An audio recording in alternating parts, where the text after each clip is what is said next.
ನಮಸ್ಕಾರ. ಪರಿಚಯ ಮಾಡ್ಕೊಡಿ. ದೊಡ್ಡಬೇಡಗೆರೆ, ಬೇಲೂರು ತಾಲೂಕು, ಜಗದೀಶ.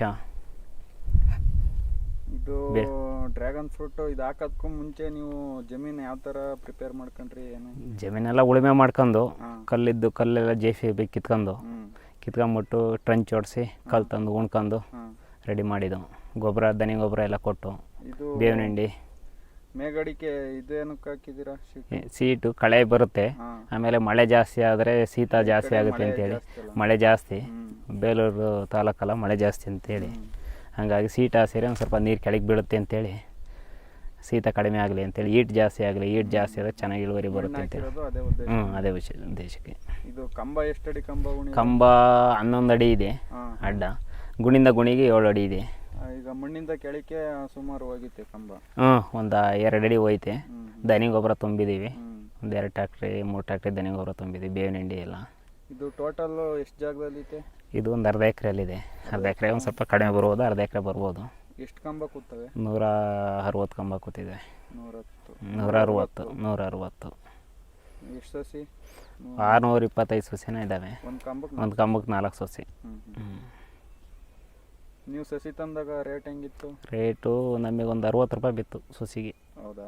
ಸ್ವಲ್ಪ ಉದ್ದ ಇದ್ದ ಸಸಿ ಚೆನ್ನಾಗಿದ್ದು. ಇಲ್ಲೇ ಹತ್ತಿರ ತಗೊಬಂದ್ರಿ? ಇಲ್ಲೇ ಜಾವಗಲ್ ಹತ್ರ ಒಬ್ರು ಇದ್ದಾರೆ, ಮಂಜಣ್ಣ ಅಂತೇಳಿ, ಅವ್ರ ಹತ್ರ ತಂದು. ಎಷ್ಟು ಖರ್ಚಾಯಿತು ಟೋಟಲ್? ಖರ್ಚು ಒಂದು 35,000 ಖರ್ಚಾಯಿತು ಸಸಿಗೆ.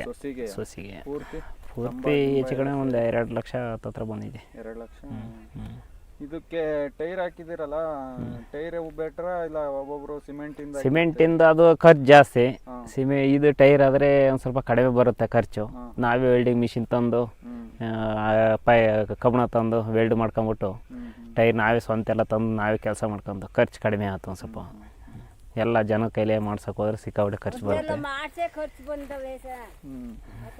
ಕಂಬದಿಂದ ಕಂಬಕ್ಕೆ ಮತ್ತೆ ಸಾಲಿಂದ ಸಾಲಿಗೆ ಎಷ್ಟು ಅಡಿಗೆ ಆಗ್ತೈತೆ? ಸಾಲಿಂದ ಸಾಲಿಗೆ 11 ಅಡಿ ಇದೆ. 11ರಿಂದ 12 ಅಡಿ. 11 ಅಡಿ ಇದೆ. ಗುಣಿಂದ ಗುಣಿಗೆ 7 ಅಡಿ ಇದೆ. 7 ಅಡಿ ಇದೆಯಾ? ಮತ್ತು ಇದಕ್ಕೆ ರೋಗ ಗೀಗ ಬಂದರೆ ಯಾವ ಥರ ರೋಗ? ಅದೇ ಒಂದು ಸ್ವಲ್ಪ ಮಳೆ ಜಾಸ್ತಿ ಆದರೆ ಚಿಕ್ಕಿ ರೋಗ ಬರುತ್ತೆ. ಅದು ಸಾಫ್ ಏನಾರು ಒಂದು ಸ್ವಲ್ಪ ಸ್ಪ್ರೇ ಮಾಡ್ಕೊಬೋದು. ನಾವೇನು ಜಾಸ್ತಿ ಮಾಡಿಲ್ಲ. ಸಾಫು, ಬೇವಿನ ಎಣ್ಣೆ, ಆಮೇಲೆ ಇರುವೆ ಬರ್ತವೆ, ಅದೇ ಬೇವಿನ ಎಣ್ಣೆ ಸ್ಪ್ರೇ ಮಾಡ್ಕೊಂಡ್ರೆ ಸಾಕೇನೋ. ಒಂದು ಟೈಮ್ ಮಾಡ್ಕೊಂಡು ಅದು ಮಳೆಗಾಲದಲ್ಲಿ ಆ ಥರ ಬರುತ್ತೆ, ಹಂಗೇನಿದಿಲ್ಲ. ಇದು ನಾಟಿ ಮಾಡಿ ಎಷ್ಟು ದಿನ ಆಗಿತ್ತು? ನಾಟಿ ಮಾಡಿ ಸೆಪ್ಟೆಂಬರ್, ಹೋದ ವರ್ಷ ಸೆಪ್ಟೆಂಬರಲ್ಲಿ ಮಾಡಿದ್ದು.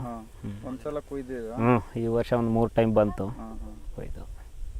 ಹಣ್ಣು ಈಗ ನಾಟಿ ಮಾಡಿ ಎಷ್ಟು ದಿನಕ್ಕೆ ಹಣ್ಣು ಸ್ಟಾರ್ಟ್ ಆಗುತ್ತೆ? ಹಣ್ಣು ನಮಗೊಂದು 6-7 ತಿಂಗಳಿಗೆ ಹಣ್ಣು ಬಂತು. 6-7 ತಿಂಗಳಿಗೆ ಬಂತು. 6-7 ತಿಂಗಳಿಗೆ ಬಂತು, ಚೆನ್ನಾಗಿ ಬಂತು. ಕೆಲವರು 1 ತಿಂಗಳು, 1.5 ವರ್ಷ? ಇಲ್ಲ ಬಂತು ನಮ್ಮದು. ಅಂದ್ರೆ ಕಡಿಮೆ ಇಳುವರಿ ಸ್ಟಾರ್ಟಿಂಗು. ಕಟ್ ಮಾಡಿ ಒಂದು ಸ್ವಲ್ಪ ಚೆನ್ನಾಗಿ ನಿಗಾ ನೋಡ್ಕೊಂಡು ಚೆನ್ನಾಗಿ ಬರುತ್ತೆ. ಯಾವ ಸೀಸನ್ ಸ್ಟಾರ್ಟ್ ಆಗುತ್ತೆ? ಅದು ಜೂನ್ ಜುಲೈಯಿಂದ ಶುರು ಆಗುತ್ತೆ ಹೂವು. ಒಂದು 7-8 ಟೈಮ್ ಬರುತ್ತೆ ಅಂತಂದರೆ, ನಮ್ಮದು ಈ ವರ್ಷ 3 ಟೈಮ್ ಬಂತು. ಮಳೆ ಜಾಸ್ತಿ ಆಯ್ತಲ್ಲ, ಜೂನ್ ಜುಲೈಯಿಂದ ಸ್ಟಾರ್ಟ್ ಆದಮೇಲೆ 3 ಟೈಮ್. ಒಂದ್ಸಲ ಹೂವಾಗಿ ಅದು ಹಣ್ಣಾಗ ಟೈಮಲ್ಲಿ ಮತ್ತೆ ಇನ್ನೊಂದ್ಸತಿ ಹೂವಾಗುತ್ತೆ. ಪದೇ ಹೂವಾಗಲಿಲ್ಲ. ಮಗ್ಗಾಗುತ್ತಲ್ಲ, ಮಗ್ಗಾಗಿ ಹಣ್ಣಾಗಕ್ಕೆ ಎಷ್ಟು ದಿನ ಬೇಕಾಗುತ್ತೆ? ಒಂದು 45 ದಿವಸ. 45 ದಿವಸಕ್ಕೆ ಹಣ್ಣಾಗುತ್ತೆ.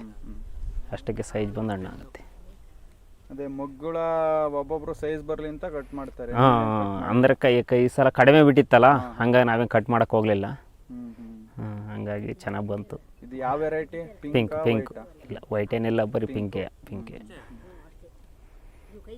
ಇದಕ್ಕೆ ಕೆಮಿಕಲ್ ಏನಾದ್ರು ಯೂಸ್ ಮಾಡಿ? ಇಲ್ಲ, ಕೆಮಿಕಲ್ ಏನೂ ಸ್ಪ್ರೇ ಮಾಡಿಲ್ಲ. ಆರ್ಗ್ಯಾನಿಕ್ ಡಿಬ್ಬದ ಗೊಬ್ಬರನೂ ಹಾಕಿಲ್ಲ.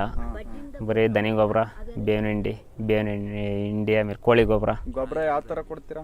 ಗೊಬ್ಬರ ಸುತ್ತಲೂ ಒಂದು 2 ಅಡಿ ಬಿಟ್ಬಿಟ್ಟು ಸುತ್ತಲೂ ರಿಂಗ್ ಮಾಡಾಕ್ತೀವಿ, ಡ್ರಿಪ್ಪು ನೆನೆಯಂಗೆ.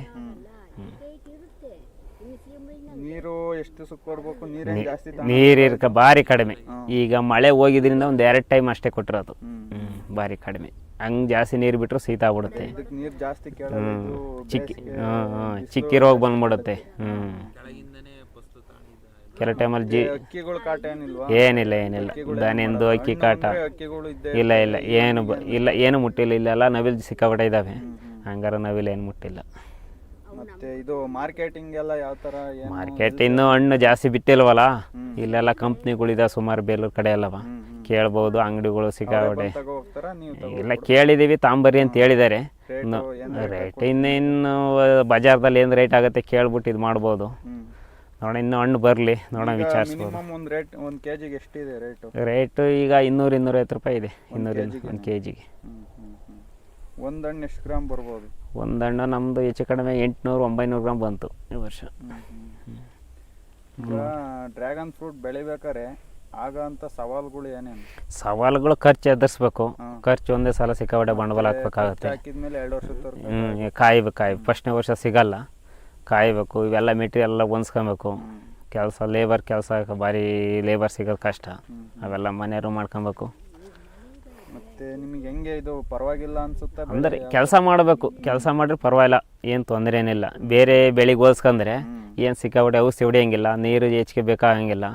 ಆಮೇಲೆ ಒಂದು ಸಲ ಕೆಲಸ ಮಾಡ್ಕೊಂಡ್ರೆ ಆಮೇಲೆ ಮೈನರ್ ಕೆಲಸಗಳು ಈಜಿಯಾಗಿ ಮಾಡ್ಬೋದು. ಮತ್ತು ಸಸಿಗಳು ಸಿಗ್ತಾವ ನಿಮ್ಗೆ? ಹೆಂಗೆ ಸಸಿ ಸಿಗ್ಬೋದು, ಮುಂದಿಂದ ಸಿಗ್ತವೆ. ಈ ಸಲ ಏನು ಚಿಗುರು ಬಂದಿದೆ, ಈ ಸಲ ಕಟ್ ಮಾಡೋಕ್ಕಾಗಲ್ಲ, ಮುಂದಿಂದ ಸಿಗುತ್ತೆ. ಸಸಿಗಳು ಕೊಡೋದಾದ್ರೆ ಏನು ರೇಟಿಗೆ ಕೊಡ್ತೀರಾ? ಕೊಡೋದು ಏನು ರೇಟ್ ಹೊರಗಡೆ ತಿಳ್ಕೊಂಬಿಟ್ಟು ಬೇಕಾದ್ರೆ 5 ರೂಪಾಯಿ ಕಡಿಮೆನೇ ಕೊಡೋಣ, ರೈತರುಗಳಲ್ವ.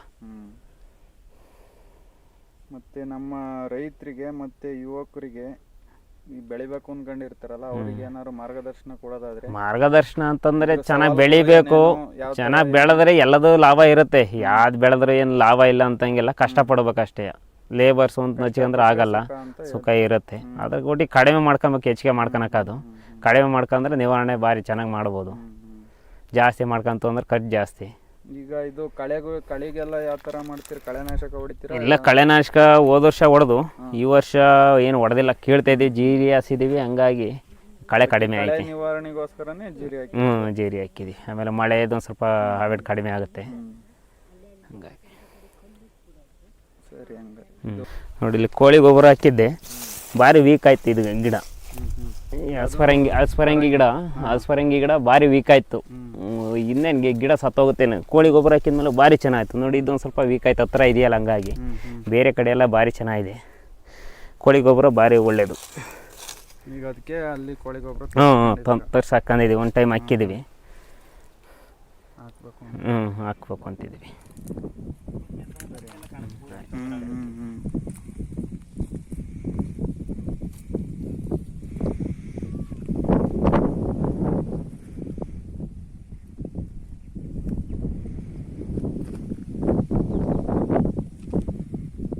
ನೋಡಿಬೇಕೀಗ, ಜಾಸ್ತಿ ಆಗ್ತಾ ಇದೆಯಲ್ಲ.